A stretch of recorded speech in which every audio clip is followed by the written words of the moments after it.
বিশ্বনবী যখন দোয়া করলেন, ওই দোয়া যখন সৈয়দনা ওমর ফারুকের হৃদয়ে স্পর্শ করলো, সৈয়দনা ওমর ফারুক সব সময় বিশ্বনবীরে ফলো করতে আরম্ভ করলেন।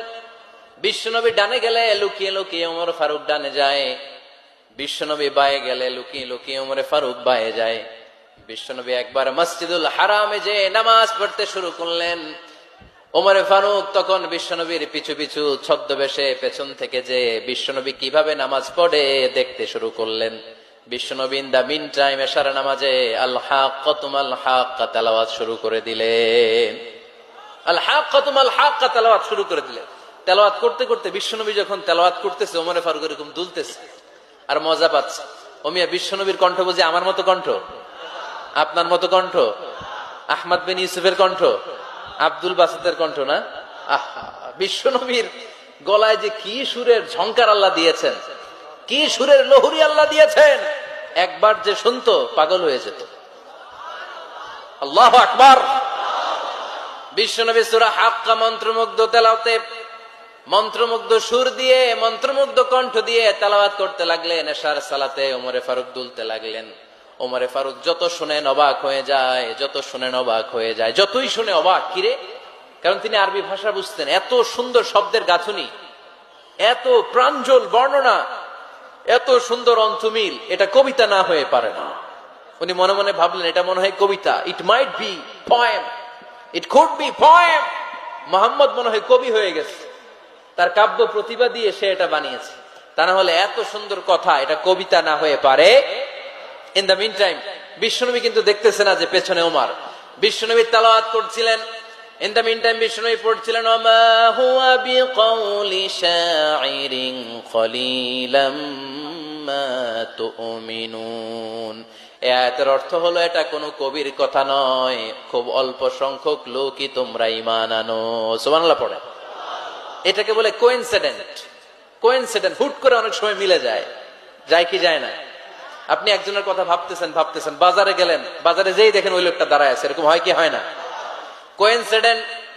ওমর ফারুক মনে মনে যেটা ভাবতেছে ওই কথা দিয়ে বিশ্বনবী তেলাওয়াত করতেছে। আল্লাহু আকবার।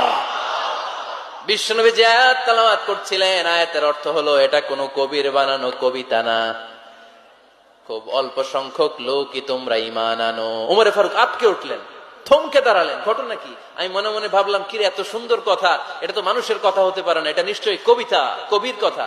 কিন্তু মোহাম্মদ এখন আবার পড়তেছে, ওমা হুয়া বিকাউলি শাইর, এটা কোন শায়েরের, কবির কথা নয়। কলিলাম মা তুমিনুন, অল্পই তোমরা ঈমান আনো। তার মানে আমার মনে যা চলে মোহাম্মদ এটা টের পায়। মোহাম্মদ গণক। নাউজুবিল্লাহ পড়বেন না? মোহাম্মদ অনেক বড় মাপের একজন গণক। মানুষের হৃদয়ে কি চলে, মনে মনে কি ভাবে, মোহাম্মদ না দেখেও বলে দিতে পারে। ইন দা মিন টাইম বিশ্বনবী পরের আয়াতে পড়লেন, ওয়ালা বিকাউলি কাহিনিন কলিলাম মা তাযাক্কারুন। এই আয়াতের অর্থ হলো এটা কোনো গণকের বানানো গণনা নয়, খুব অল্প সংখ্যক লোকই তোমরা উপদেশ হিসেবে এটাকে মানো। সুবহানাল্লাহ পড়েন। এবার আর ওমর ফারুকের সহ্য হয় না। কি আজীব তামাশা! প্রথমে মনে করলাম কবিতা, মোহাম্মদ কয় কবি না, সে কবি না, এটা কবিতা না। তারপর ভাবলাম সে গণক, সে আয়াত পরে পরে বলে দিল এটা গণনা নয়। তাহলে এটা কি? এটা কি কবিতাও না, গণনাও না, তাহলে এটা কি? বিশ্বনবী তখন বললেন, তানজিলুম মির রাব্বিল আলামিন। সুবহানাল্লাহ পড়েন। পরের আয়াত ছিল তানজিলুম মির রাব্বিল আলামিন।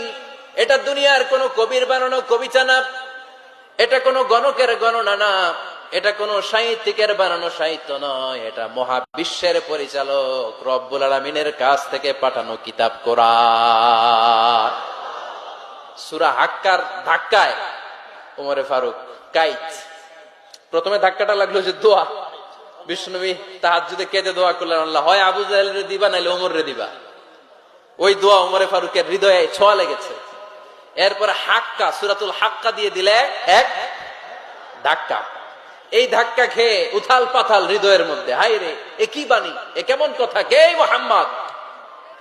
তারপরও শয়তানের ওয়াসওয়াসা আছে না নাই? আল্লাহ বলে যতই ওয়াসওয়াসা ওমরকে দেয়া হোক, আমি ওমর ফারুককে এই মুসলিম উম্মতের সেনাপতি বানিয়ে ছাড়বো, আমি সেনাপতি বানাবো। এবার 3 নাম্বার ডোজ। ডাক্তারের কাছে গেলে প্রথমে দেখবেন সিম্পল ডোজ দেয়, নরমাল ওষুধ। এটাতে কাজ না হলে ডোজ বাড়ায়, একেবারে কাজ না হলে অ্যান্টিবায়োটিক মারে, আছে না নাই? আল্লাহ প্রথমে দোয়ার ছোঁয়া লাগালেন, তারপর সূরা হাক্কা দিয়ে ধাক্কা মারলেন, এরপরে রব্বুল আলামিন বলেন এবার 3 নাম্বার ডোজ সূরা তহা দিয়ে আমি তোমার হৃদয়টারে উজালা বানায় দেব রে ওমর। শয়তান